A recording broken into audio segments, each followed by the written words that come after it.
بالله من الشيطان الرجيم بسم الله الرحمن الرحيم ولو أن أهل القرى آمنوا واتقوا لفتحنا عليهم بركات من السماء والأرض ولكن كذبوا فأخذناهم بما كانوا يكسبون.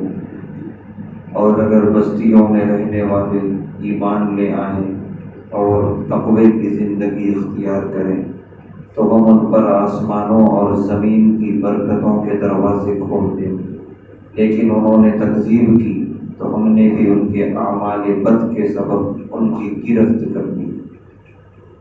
اس آیت میں اللہ تبارک و تعالیٰ دو انداز میں اپنا اصول بیان کر رہے ہیں کہ آبادیوں اور بستیوں میں رہنے والے انسان مومن بن جائیں اور پھر تقوی کی زندگی اختیار کریں تو اللہ وعدہ کر رہے ہیں کہ ہم آسمان سے بھی اور زمین سے بھی برکتوں کے دروازے کھول دیں گے، یعنی ہر اعتبار سے خوشحالی، اطمینان اور ہر اعتبار سے برکت ہی برکت محسوس کریں گے۔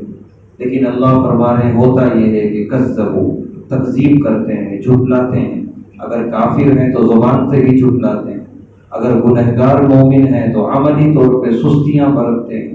نتیجہ یہ ہوتا ہے کہ وہ برکتوں کے دروازے بند ہو کر اللہ فرما رہے ہیں فَأَخَذْنَاهُمْ، ہم انہیں پکڑ لیتے ہیں، گرفت میں لے آتے ہیں، بِمَا كَانُوا يَكْسِبُونَ، ان کے برے اعمال کے سبب۔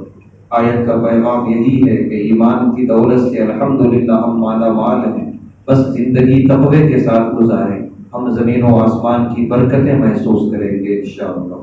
اللہ ہم سب کو اس کی توفیق عطا فرمائے۔